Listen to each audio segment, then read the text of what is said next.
ಅಲ್ಲಿ ಆಲ್ಮೋಸ್ಟ್ ಅಜ್ಜಿ ತಾತಂದ್ರು ಅವಾಗೆಲ್ಲ ಟಿವಿ ಅಷ್ಟಕ್ಕಷ್ಟೇ. ನಮ್ಮ ಮನೇಲಂತೂ ಟಿವಿ ಇರಲಿಲ್ಲ. ರೈತರು ನಾವು. ನಮ್ಮ ಅಜ್ಜಿ ತಾತನ ಹತ್ರನೇ ಜಾಸ್ತಿ ಬೆಳೆದಿರೋದು ನಾನು. ನಮ್ಮ ತಾತ ನನ್ನ ಕತೆ ಹೇಳ್ತಾ ಇದ್ರು. ಅವರ ಫ್ಯಾಮಿಲಿ ಅವರೆಲ್ಲ ಊರಲ್ಲಿ ಹಿರೇತನ ಮಾಡ್ತಾ ಇದ್ರು. ಇಂಥ ಪ್ರೀತಿ ಪ್ರೇಮಕ್ಕೆಲ್ಲ ಅವಕಾಶನೇ ಇರಲಿಲ್ಲ ಅವಾಗ.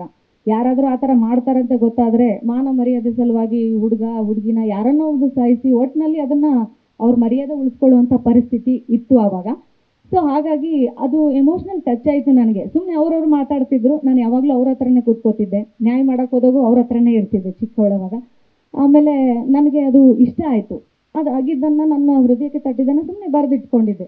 ಅದು ಈ ಥರ ನಾನು ಸ್ಕ್ರೀನ್ ಮೇಲೆ ನೋಡೋ ರೇಂಜ್ಗೆ ಅದು ಬರತ್ತೆ ಅಂತ ನನ್ನ ಕನಸಲ್ಲೂ ಅಂದ್ಕೊಂಡಿರಲಿಲ್ಲ. ಹೀಗೆ ಸುಮಾರುಗಳನ್ನು ಬರೆದಿದ್ದೆ. ಅದರಲ್ಲಿ ಇದನ್ನು ಒಂದು ಸೆಲೆಕ್ಟ್ ಮಾಡಿ ನಾನು ಕಳಿಸಿದ್ದು ಇದು ನನ್ನ ಅದೃಷ್ಟನೇ ಅಂತ ಹೇಳ್ಬೋದು. ಅವರಿಗೆ ತುಂಬ ಹೃದಯದ ಧನ್ಯವಾದಗಳು.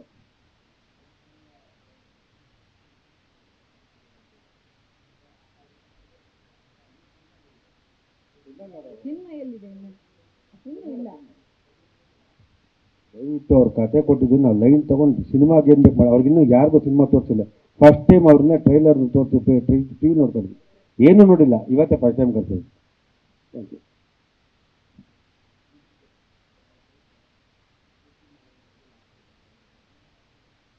ಖಂಡಿತ ಸರ್. ಯಾಕೆಂದರೆ ಕೆಲವೊಂದನ್ನು ಸಿನಿಮಾಟಿಕ್ ಆಗಿ ಹೇಗೆ ಬೇಕೋ ಅವರು ಹಾಗೆ ತಗೊಂಡು ಬಂದಿದ್ದಾರೆ. ಅದನ್ನೆಲ್ಲ ತೋರ್ಸೋಕ್ಕೆ ಆಗಲ್ಲ. ತುಂಬ ಎಮೋಷ್ನಲ್ ಟಚ್ ಆಗುತ್ತೆ. ಸಿನಿಮಾಗೆ ಹೇಗೆ ಬೇಕೋ ಹಾಗೆ ತೆರೆ ಮೇಲೆ ಎಲ್ಲರ ಹೃದಯ ಗೆಲ್ಲುವಂಥ ಒಂದು ಪ್ರತಿಯೊಂದನ್ನು ಚೆನ್ನಾಗಿ ವರ್ಕ್ ಮಾಡಿದ್ದಾರೆ ನಮ್ಮ ಟೀಮ್ ಎಲ್ಲನೂ.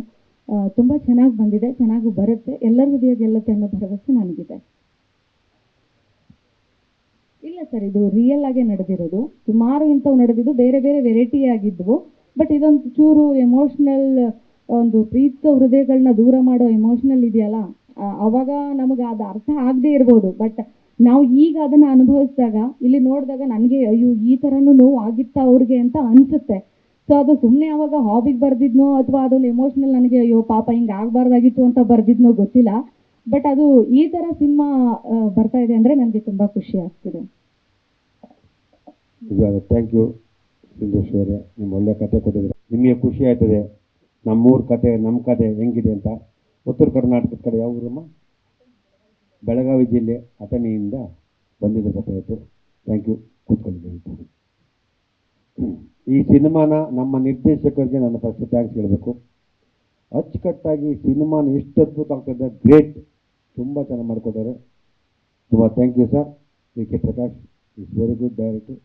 ತುಂಬ ಖುಷಿ ಆಯಿತು. ಅಂದರೆ ನನ್ನಿಂದ ಸ್ವಲ್ಪ ತಡ ಆಗಿದೆ, ಕ್ಷಮೆ ಯಾಚಿಸ್ತೀನಿ. ನಮ್ಮ ಪ್ರಿಯವಾದ ಪ್ರಕಾಶ್ ಅವರು ಅದ್ಭುತವಾಗಿ ಈ ಚಿತ್ರತಂಡಕ್ಕೆ ನಾನೇನು ತಾರಾಗಣ ಆಯ್ಕೆ ಮಾಡಿದ್ದೀನಿ ಅದು 100ಕ್ಕೆ 100 ಮಾರ್ಕ್ಸ್ ಕೊಡ್ತೀನಿ. ಒಬ್ಬರಿಗೂ ಕಮ್ಮಿ ಕೊಡಲ್ಲ. ಯಾಕಂದರೆ ಅಷ್ಟು ಚೆನ್ನಾಗಿ ಆಯ್ಕೆ ಮಾಡಿದ್ದೀನಿ. ಮಾಮೂಲು ವಿಲನ್ಗಳನ್ನ ಎಲ್ಲ ಮಾಮೂಲು ಹಾಕೋದು ಬೇಡ ಅಂತ ಹೊಸಬರನ್ನೆಲ್ಲ ಥರ ಬೇರೆ ಥರ ತಂದಿದ್ದೀನಿ. ಕತೆಗೆ ತಕ್ಕನೆ ಅಂತಿದೆ. ಒಳ್ಳೆ ಸಿನಿಮಾ ಮಾಡಿದ್ದೀನಿ ಅಂತ ಹೇಳಕ್ಕೆ ಇಷ್ಟಪಡ್ತೀನಿ. ಇದು 21ನೇ ತಾರೀಕು. ಏನು ಇಷ್ಟು ನಂಗೆ ಸಪೋರ್ಟ್ ಮಾಡ್ಬೋದು, ಇದೇ ರೀತಿ ಸಪೋರ್ಟ್ ಮಾಡಿ. ಸಿನಿಮಾ ಚೆನ್ನಾಗಿ ಹೋಗುತ್ತೆ. ನಿಮ್ಮೆಲ್ಲರ ಶೋಧ ಅಂತ ಹೇಳ್ಕೊತೀವಿ. ನಮ್ಮ ತರುಣ್ ನಿರ್ಮಾಪಕರು ಮಾತಾಡ್ತಾರೆ. ಸ್ವಾದಿಷ್ಟತೆಯ ಸ್ವಾದ, ತಾಜಾತನದ ಆಹ್ಲಾದ, ಉತ್ತಮ ಆರೋಗ್ಯ ಮತ್ತು ಹೆಚ್ಚಿನ ರೋಗ ನಿರೋಧಕ ಶಕ್ತಿಯ ವೃದ್ಧಿಗೆ ಈಗ ನಿಮಗೆ ಸಿಗುತ್ತಿದೆ ಉತ್ತಮ ಗುಣಮಟ್ಟದ ಪೌಷ್ಟಿಕಾಂಶ. Shri Vaidik millet health mix. ಇದು ಸಿರಿಧಾನ್ಯಗಳ ಸಂಪತ್ತು.